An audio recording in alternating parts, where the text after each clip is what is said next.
ईमानदार किसान की कहानी। गांव का नाम था सुखपुर। यह गांव हरे भरे खेतों, बहती नहरों और शांत वातावरण के लिए जाना जाता था। गांव के लोग मेहनती थे, लेकिन उनमें से एक किसान ऐसा था जिसकी पहचान सिर्फ मेहनत से नहीं, बल्कि उसकी ईमानदारी से थी। उसका नाम था रामदीन। रामदीन एक साधारण किसान था। उसके पास बहुत ज़मीन नहीं थी, बस 2 बीघा खेत, एक पुराना सा घर, 2 बैल और एक छोटी सी झोपड़ी में रहने वाला परिवार। परिवार में उसकी पत्नी सीता, एक बेटा मोहन और एक बेटी गुड़िया थे।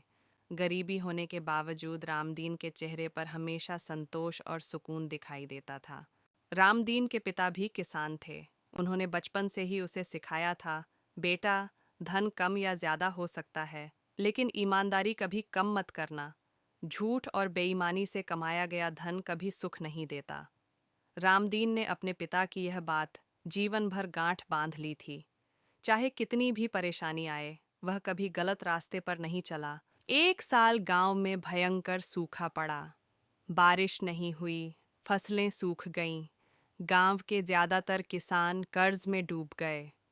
रामदीन की हालत भी खराब हो गई। घर में अनाज खत्म होने लगा, बच्चों की पढ़ाई रुकने लगी और रोजमर्रा की जरूरतें पूरी करना मुश्किल हो गया। सीता कई बार चिंतित होकर बोली, अगर हालात ऐसे ही रहे तो हम क्या करेंगे? बच्चों का पेट कैसे भरेंगे?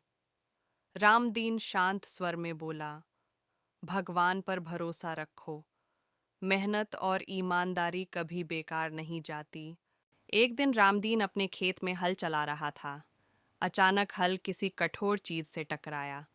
उसने मिट्टी हटाई तो देखा, एक पुराना लोहे का बक्सा जमीन में दबा हुआ था।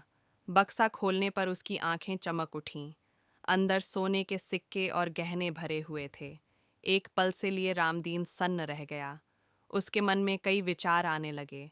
अगर यह धन मेरे पास रह जाए तो मेरी सारी परेशानियां खत्म हो जाएंगी, बच्चों का भविष्य सुरक्षित हो जाएगा।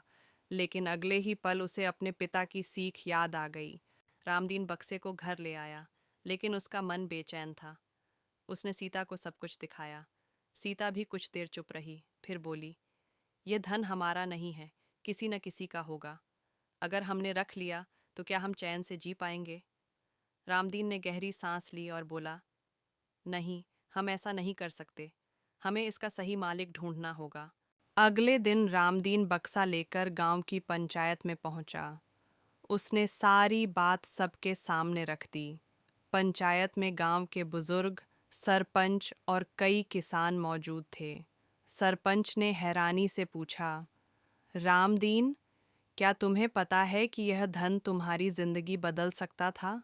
रामदीन ने विनम्रता से उत्तर दिया, सरपंच जी, जिंदगी धन से नहीं, ईमान से बदलती है। पूरे गांव में सन्नाटा छा गया। लोग रामदीन की ईमानदारी पर दंग रह गए। पंचायत ने घोषणा करवाई कि जिस किसी का यह बक्सा हो, वह सबूत के साथ सामने आए। कई दिन बीत गए, लेकिन कोई नहीं आया। एक दिन गांव में एक बूढ़ा व्यक्ति आया। वह बहुत थका हुआ और कमजोर लग रहा था। उसने बताया कि कई साल पहले वह व्यापारी था और डाकुओं के डर से उसने अपना धन खेत में गाड़ दिया था। लेकिन बाद में बीमारी और याददाश्त कमजोर होने के कारण वह जगह भूल गया। उसने बक्से का पूरा विवरण दिया, जो बिल्कुल सही था। पंचायत को विश्वास हो गया कि वही बक्से का असली मालिक है। बक्सा उसे सौंप दिया गया। बूढ़े व्यापारी की आंखों में आंसू आ गए। वह रामदीन के पैरों में गिर पड़ा। बेटा, अगर तुम चाहो तो आधा धन रख सकते थे, लेकिन तुमने ईमानदारी चुनी। रामदीन ने उसे उठाते हुए कहा, बाबा, यही मेरी सबसे बड़ी कमाई है। बूढ़े व्यापारी ने अपनी ओर से रामदीन को कुछ सोने के सिक्के देने चाहे, लेकिन रामदीन ने मना कर दिया। हालांकि पंचायत और गांव वालों ने जोर दिया कि उसकी ईमानदारी का सम्मान होना चाहिए। गांव वालों ने मिलकर रामदीन को एक अच्छी जमीन भेंट की और सरकार तक उसकी कहानी पहुंची। कुछ समय बाद जिला अधिकारी खुद गांव आए और रामदीन को ईमानदारी पुरस्कार दिया गया। अब रामदीन की आर्थिक स्थिति सुधरने लगी। उसने मेहनत से खेती की, बच्चों को पढ़ाया। मोहन बड़ा होकर कृषि अधिकारी बना और गुड़िया शिक्षिका। रामदीन वहीं सादा जीवन जीता रहा। जब भी कोई उससे पूछता, तुम्हारी सफलता का राज क्या है, वह मुस्कुराकर कहता, ईमानदारी और मेहनत। कहानी की सीख। इस कहानी से हमें यह सीख मिलती है कि ईमानदारी सबसे बड़ा धन है। गलत तरीके से कमाया गया धन कभी सुख नहीं देता। सच्चाई का रास्ता कठिन जरूर होता है, लेकिन अंत हमेशा अच्छा होता है। रामदीन जैसे लोग समाज की असली पहचान होते हैं, जो यह साबित करते हैं कि आज भी ईमानदारी जिंदा है।